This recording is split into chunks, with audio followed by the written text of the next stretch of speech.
Hello, everyone.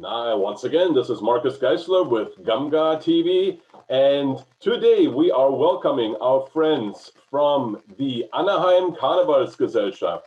We've got Mark, we've got Matt. I will allow them to introduce themselves here in just a second so that they can tell us about the traditions of Carnival in Anaheim. I guess I'll pass it on to you guys right away. Mark, Matt, would you please introduce your verein yourselves and tell us how each of you contribute to the Anaheim KG? Go ahead, Mark. Okay, well, my name is Mark Davis, and I am the president of the Elfrat of the Anaheim Karnevalsgesellschaft, the AKG. And I've been in this position now, this will be my 5th season. And before that, I had been within the group as a group leader. And before that, Prince, and before that, Munchak. That's how I started off in the group way back in 2005, which actually in the scope of things isn't that long in Carnival world because we have members who have been in for 40 plus years. So, and that's pretty much my role at this point in time, is that I oversee the Elfrat. And when I say oversee, I kind of coordinate, because that's what we really do. The Elfrat's a governing body, and so we make the decision as one. And that's where I currently stand. And I guess we can go into the particulars of the group in a little bit, but I should let Matt introduce himself. We will. Go ahead, Matt. So my name is Matt Hale. I'm the reigning prince of Anaheim Karnevalsgesellschaft. Our proclamation was a really nice event on the 14th of November. And it was amazing to go up there on the stage and be proclaimed as prince with my princess. She's unavailable, but it's been a lot of fun so far, and I look forward to more. Thank you. Yeah, I was fortunate to be able to attend your proclamation. That was nice. It kind of this is the COVID year, obviously, so it did feel odd to be as apart as we had to be reasonably safe. Yeah, it was still fun. You know, it's a little bit of Carnival this year, and trust me, my spirits went up just a little bit when I saw not only, and I guess we'll talk about your history here in just a second for the Anaheim Karnevalsgesellschaft, but when you brought all the Prinzenpaar from past years as part of the 55th anniversary up well, not onto the stage, but to the front of the room, that was really neat as well, because it kind of shows how people really in your verein, as Mark already said, over many years have contributed. So let's talk about the origins of the Anaheim verein. When were you guys founded? Does anybody remember how it came about? Are any of the founding members maybe still around? And we know when you started participating, Mark, but you know, give us a background. Well, when you go back, way back, basically the club was founded in the early 60s. And the Carnivals group actually arose out of the Scott group, the card players. Oh. And what had happened is that one of the card players, Rolf Peckman, decided to start the Carnivals group, and that was approximately 1964. And so they basically put together the group, the early founding members. And as you noted, you know, we celebrated our 55th anniversary as we started our 56th season. So unfortunately, none of the founding members are with us anymore. The closest to that would have been Paul Morello. Unfortunately, he passed a couple of years ago, and he was a wealth of knowledge on the group, the history, the stories, especially, because he was actually the photographer for the club. So he had insight absolutely everywhere. But that's our beginnings, and we started at the original Phoenix Club, where the Honda Center now sits, before moving to our present location just north of there. And we've been carrying on Carnival every year. We've had a Prinzenpaar or Dragstunt every year. So we have kept a consistency now, because I know there's a lot of groups out there who didn't this season. And I'm happy that we are continuing with that tradition.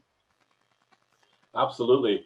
Yeah, I mean, we kind of knew what's coming, right? That there wasn't going to be much to the season. So you know, should we not? That's always the interesting question. I know in my hometown in Germany, it's been tough, because of course there's other folks in line oftentimes, right, for upcoming years. So they've got somebody, but of course it's relatively quiet, I'm assuming, Matt, as Prince, right? So, yeah.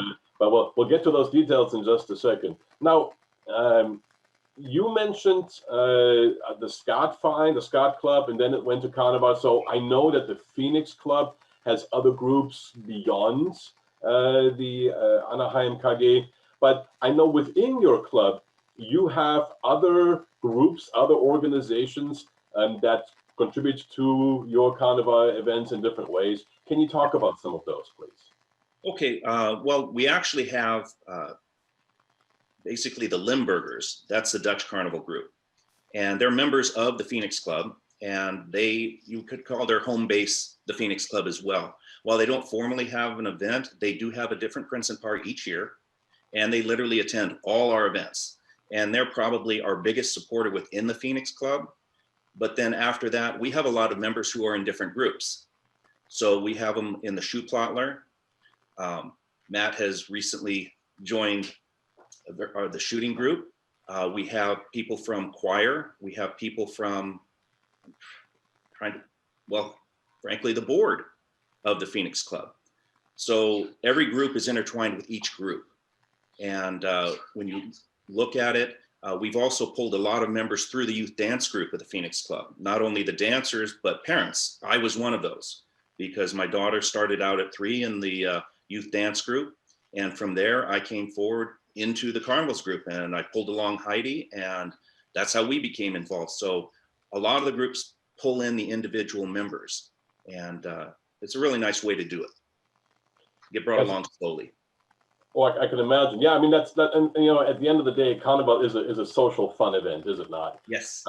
And you know, that's one of the reasons I love it. It's the social side with lots of traditions, and of course, the social side is met in different ways. So I know you guys have groups such as a Prinzengarde within your Karnevalsverein, but you have other groups who are obviously then, you know, social amongst each other. Can you talk about some of those other groups and how they participate in your events?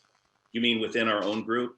Absolutely. Like I'm thinking of there's a ladies group, for example, that does some of the dancing. So yeah, if you wouldn't mind. Absolutely. Well, let's start with the Prinzengarde. And our Prinzengarde has, of course, been with the Carnival group since the beginning. It's fluctuated. Right now, we have 10 girls and 1 guy, or actually 2 guys. And we have been up to above 20 before. But the Prinzengarde within it also has the Funkenmariechen and the Tanzpaar, and we have had Tanzpaar. Rob Gunneman, who you know, and his wife Deanne had been our Tanzpaar for many years. And so presently, the group practiced this past season as if we were going to go forward with the season. We're completely prepared to move forward. And the girls never stopped the dancing. And the other group that we have that's very significant is our Damen Reveal. And this is made up of ladies who aren't necessarily in the high energy dances of the Prinzengarde, but they still do performances, they still do skits, and they're a very vital part of the group in our entertainment. And so we have those 2 groups. We had a longtime group, the Smileys. They formally retired last year, but they had been well over 20 years. I believe it was approximately 23 years that they had been, and these were all former Prinzengarde members. So you can see that we keep the people involved all the way through. We don't want to lose anybody until they're really ready to walk away. Yeah, absolutely. Oh, that's too bad. I had not heard that the Smileys have retired. That's too bad. But yeah, that was kind of a fun group. And yes, through some of the Schuhplattler, I know some of the Hoppeditz guys as well. Yes, who are contributing that way. And I know you guys have had a herald in the past, bringing people in.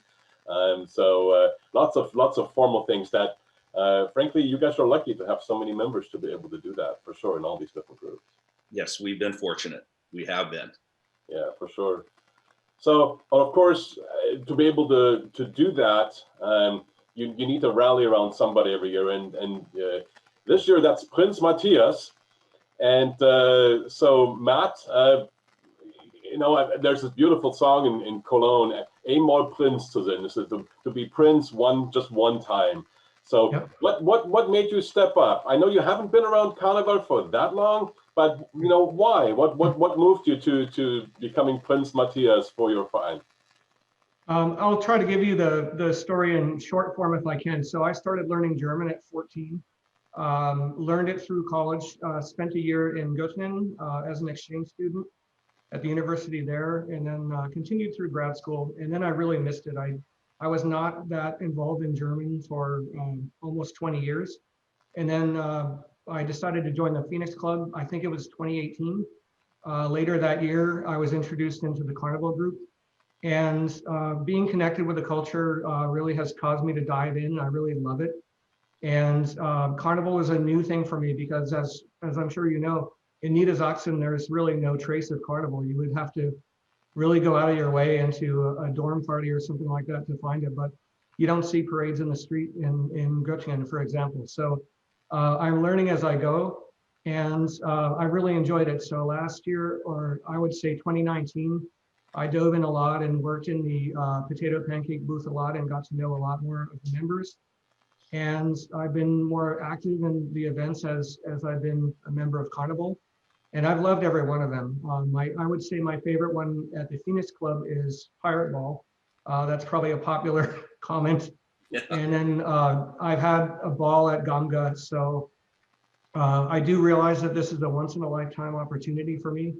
And it happened to be at a Pirate Ball in 2020 when Mark and Heidi informed me that I was selected as Prince. So I was shocked and honored, and I still am. Not so much shocked anymore. After all the preparation that we went through, the shock is gone, but the honor is still there. And I really love stepping up on the stage. And I hope we can salvage, some of 2020, but I'm looking forward to, I think we're going to be able to have a full 2021. And I really look forward to that. And I hope that's going to be the case. That would be wonderful. Yeah. To be able to continue it, I think that would be great because obviously some of the things that we can't do this year is visit some of the other groups so much, and that's why we're doing this, right? So yes, how neat! What a neat story. That's kind of fun because obviously Carnival can is with the history can take a lot of time to get to a level of like a Prince. So for you to have been discovered so early, I think is wonderful. So. I do too. Thank you. Yeah. Oh, that's awesome. I've never been a Prince. One of these, my dad was, and that was real neat. But that's at some point maybe. I've got a few years left in me. So yeah. yeah.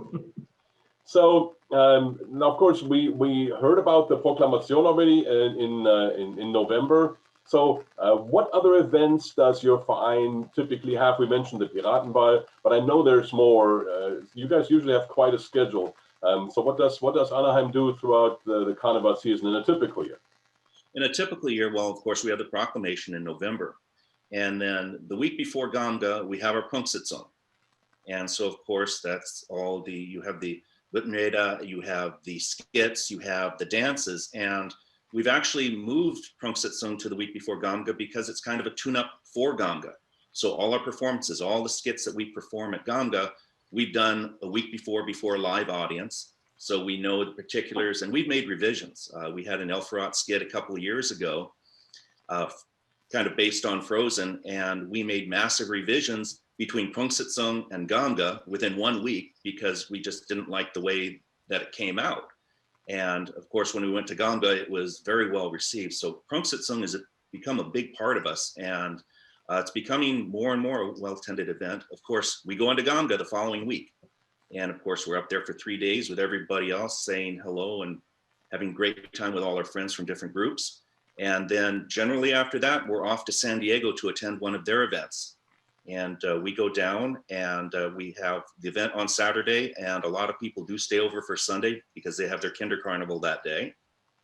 And then 1-2 weeks later, depending on the schedule of the season where Ash Wednesday falls, of course, San Diego comes to visit us, and we have our Kinder Carnival the following day after that. We also have, of course, Pirate Ball, which has kind of become a staple. It kind of has substituted in for Reeperbahn.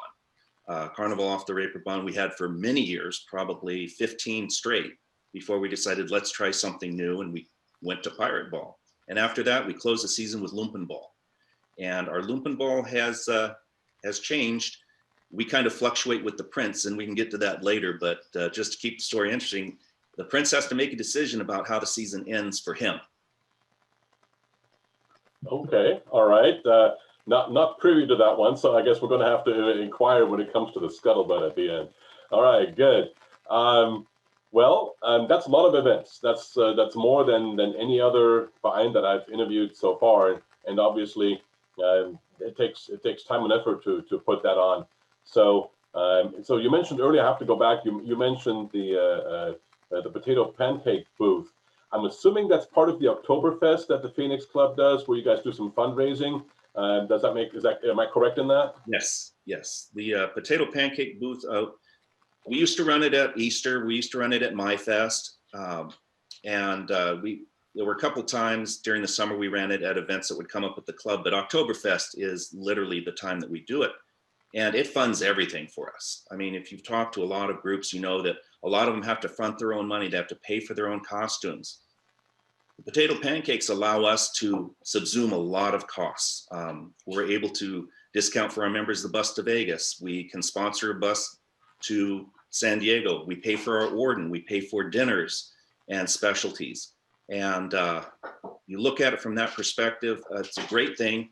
And Matt, that was, as he noted, you know, he started working in the booth. We all do, but that was the time you start forging relationships and learning about people and thinking, like in our case for this past season, when we were talking about who are we looking at for Prince, and that's why Matt's name came to the forefront. It's like everybody had an opinion on Matt, and it was all positive. And the one thing that he left out, which was really funny because it was one of those we know you don't, was we were having our Elfrat meeting at the Phoenix Club, and he walked through on his way to German class, because where we meet in the Lorelei, it's kind of a thoroughfare. And we had just selected him. We had just come up with his name. Everybody agreed, this is going to be our Prince for the coming season. And here comes Matt walking through with his beer. He looks over, he smiles, and he asks, why are you all grinning at me? And we saw, no, nothing, man. We're just happy to be here. Maybe we'll tell you something later. And he had a very puzzled look as he left the room. And so it was really, when you look at how things come together, that was a very funny situation to have occurred. Oh, what a moment. Yeah. And so how long, I mean, obviously you couldn't tell him at the time, right, as the Elfrat. So how long thereafter was Matt informed that that he would be the one for the 2020-21 season? Well, that was where, as he noted, at Pirate Ball, we had made the decision. So once we make the decision, we approach the princes, or the Prinzenpaar individually in this case, because technically, you know, Matt and Jocelyn aren't married. And so we approached Matt, and we basically told him, we've selected you, you know, are you open to this? Is this something that you'd be willing to do? And he was all over it. He just loved the idea. He was literally stopped everything he was doing at that point in time and said, I feel so honored. I can't believe you selected me, because I haven't been a member that long. And it's like, well, I can tell you from my perspective, I was Munschenk for basically 3 months, and then I became Prince the following season. So how long you're in the group doesn't dictate it. It dictates who you are. And for Matt, it's very important. We just loved him from the beginning. So we also told him too, that it's very much a public secret. We don't tell anybody. Only at this time, only the Elfrat knew, and then Matt knew, and then when we approached Jocelyn. And I will say Jocelyn was the tricky part, because we had matched up who we thought knew each other and liked each other, because we weren't dealing with a couple. And so they came together, and when we said, Matt would be your Prince, and she just got this beautiful smile on her face, and she was in. That was it. So both of them from the very beginning, they have charisma that you want in a Prince. And we look back on it now, and we know we made the right choice. And of course, now with the whole COVID situation, we are extending them to 2 seasons. So they also will be coming back next season. And that's not a secret. You know, we wanted to put it out there because we knew the situation with the season, that we may be canceling events. And since they were making a commitment, not only of time, but also money, we wanted to give them the full royal treatment that they deserve. There you go. Yeah, and I think that's neat. Yeah, good. I'm glad you answered my questions about Jocelyn, because it does take 2 in a Prinzenpaar. And Yes. I've seen solo princes, of course, coming from Köln.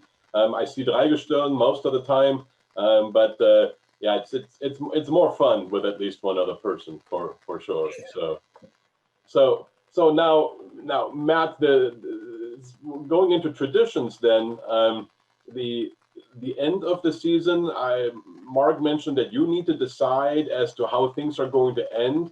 Now, is that a public thing, or is that something that you keep to yourself and you do at the time? So Well, it's public, right, Mark? yeah, it is public. I mean, what he's making the decision to do is to be buried or not be buried. And that's a tradition that the burial for us came out of Mainz. We had one of our prior members, Manfred Walter, and he had been involved in Mainz for years, and he brought that tradition to the Phoenix Club. We also have done the noble before, because we had other Prinzenpaar who said, well, we don't really like the whole coffin approach, and we'd like to have the noble. And so we did that, and that was a really fun time too, burning the noble for all the sins. And we laid out the sins of the carnival season that year.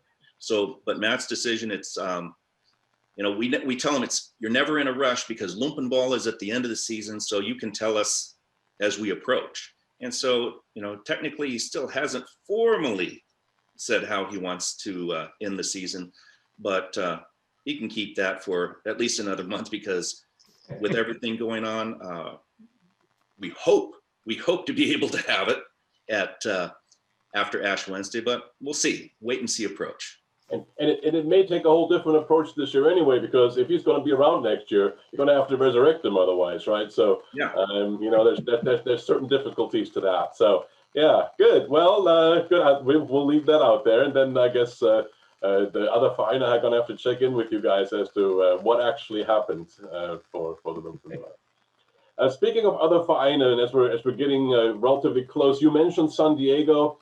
Any other Vereine with which you have special friendships or special relationships here within the US, Canada, or maybe even other parts of the world? Yes, we do. We actually have quite a few. Las Vegas, the Vagabonds.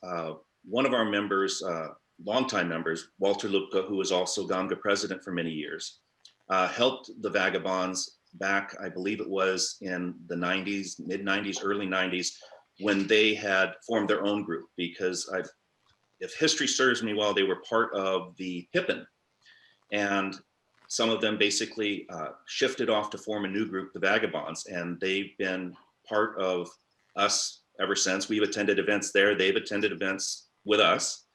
And of course, GAMGA is the great meeting ground for a lot of people to make connections. And several years back, person approached me I'd never seen before, sat down at a table at the GAMGA meeting next to me. We struck up a conversation. That person is Terry Hunt, who is the president of Blaufunken Edmonton. And we have forged a relationship with Edmonton over the years. They came down and performed at one of our events. They were down for an entire weekend, having a great time. And then 2 seasons ago, we went up to Edmonton. And that was a wonderful event at the Western Canadian that they hosted, because they were hosting that for all of Western Canada. And it was also an introduction to really cold weather, which was a lot of fun. Very dry, cold weather. We also have a lot of connections in Germany itself. We have Armand Sebring. He is in Bad Godesberg, just outside of Bonn. We have Thomas Schummers, who's in Neuss. And we have Marcus Zorn, who is part of the Reiterchor of Jan van Wert. And when we went over to Germany, the last time that we went, as the Dragosten, we went to Germany as a Dragosten, and we met the Dragosten through Marcus's connections. I mean, it was really quite overwhelming when you consider how many people get to meet the Dragosten. And we not only met them, but I was part of the Dragosten. I was the Jungfrau that season. And so I exchanged with the Jungfrau of Köln. And they really loved the fact that we were there as a Dragosten. They said that year, when they had gone up to meet the Chancellor, that there was only one Dragosten in all of Germany. It was them. It was all Prinzenpaar. And so for us to travel from Southern California to Germany, they considered that just the greatest thing. And we had a wonderful time. And so we forged relationships with many groups in Germany, and we keep those connections alive even during this time, and we'll keep them going into the future, because we have members who want to go, and it's you have to experience German Carnival in Germany. It changes your whole perspective on absolutely everything. You think you know it here in the US, you're just scratching the surface. You need to go to where it was born. Yeah, it's certainly to get that feeling. There's no place like actually going to a Karnevalssitzung or to a Karnevalszug, or better yet, if you can participate in it, walk in a parade, ride on a float, for sure. Yeah, those are neat experiences. No, I completely agree. But that's neat that you guys have so many associations and friendships with other clubs, because of course that allows you to exchange some of those traditions and some of those. I guess to an extent, fortunate moments, which I guess we're going to finish up with. So any moments? I mean, we heard about the selection of Matthias and him walking through that. That was a neat moment as you described it. But anything else? So other clubs have had certain events like that. Even though what happens in Vegas stays in Vegas. But any other moments that come to mind that you guys can remember? That was pretty funny at the time. There are a lot of stories that are very funny. There are events that are almost surprising to the point of shocking, of like, I can't believe that happened. And I would have to say, I mean, I've had a lot of personal ones and I know a lot of people, but the one that stands out the most for me is my son Aiden. When we went to Germany for the Dragestunde, okay, so there we are. And we had gone to a Sitzung the night before. And we basically got in about 2:30. We decided, well, we're gonna go to bed. We have to get up, we have to go out to Neuss for a parade the following day. And that morning we were sitting at breakfast and the hotel manager basically came up and said, I wanted to let you know that your son was out last night. And we were like, okay. He's 16 years old at the time. And he said, don't worry, he was out with me. He took my son basically across the street to the bars because he was a hotel manager of the Mercure Hotel there in Cologne. He got the VIP treatment at each and every entrance. He said, we then went over to the hotel where the Dragestunde was staying. And that was at the Hofburg. And downstairs there was a huge party. Well, he took him to a back elevator where they had security. So he was able to get through there. He went up to the suite and he was partying with the Dragestunde for several hours before returning to the hotel.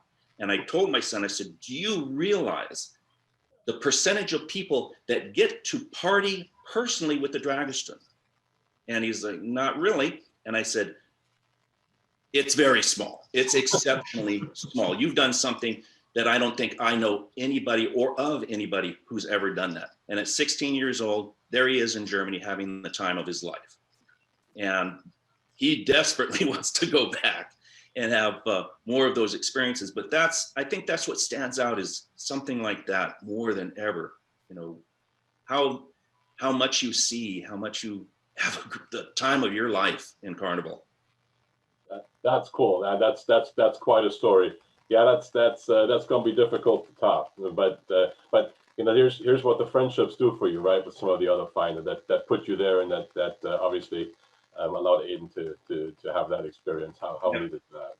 That's cool. Well, I don't think we're going to be able to top that one. So thank you guys so much for doing this, for introducing once again the Anaheim Karnevalsgesellschaft to our fellow GAMGA Vereine. And boy, it won't be the same this year, but we look forward to seeing everybody in Las Vegas next year in 2022 for the GAMGA Gala, if not before. But let me finish this by once again thanking you, and let's complete it with a Dreifach Donner. GAMGA, hello, GAMGA, hello, GAMGA, hello. Thank you very much. And everybody else at home, I hope you enjoyed this interview with the Anaheim Karnevalsgesellschaft. Stay tuned for our next one in the series, and hang on tight, stay healthy. I'm Marcus. See you next time.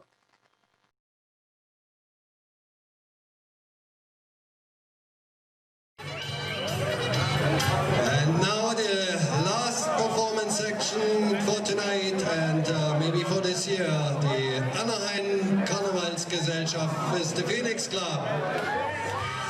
They also have their 44th anniversary this year.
Yeah.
Girls, so deep in me, they got for me.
performing for you. You've got the Anaheim Karnevalsgesellschaft down in the review with Mamma Mia.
Ladies and gentlemen, it gives me great pleasure to give to you the Eldorado of the Phoenix Club.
shows, small shows, short shows.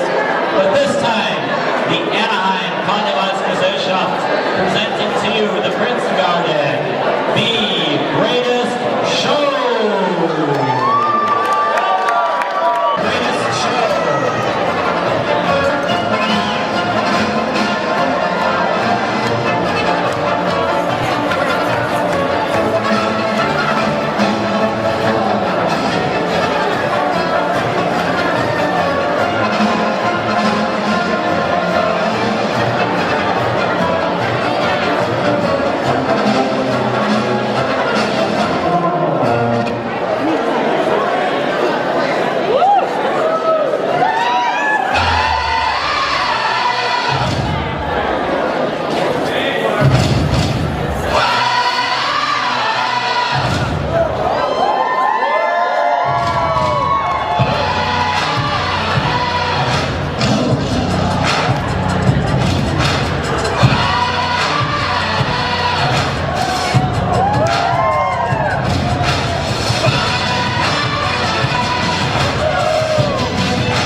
And all was real, behind.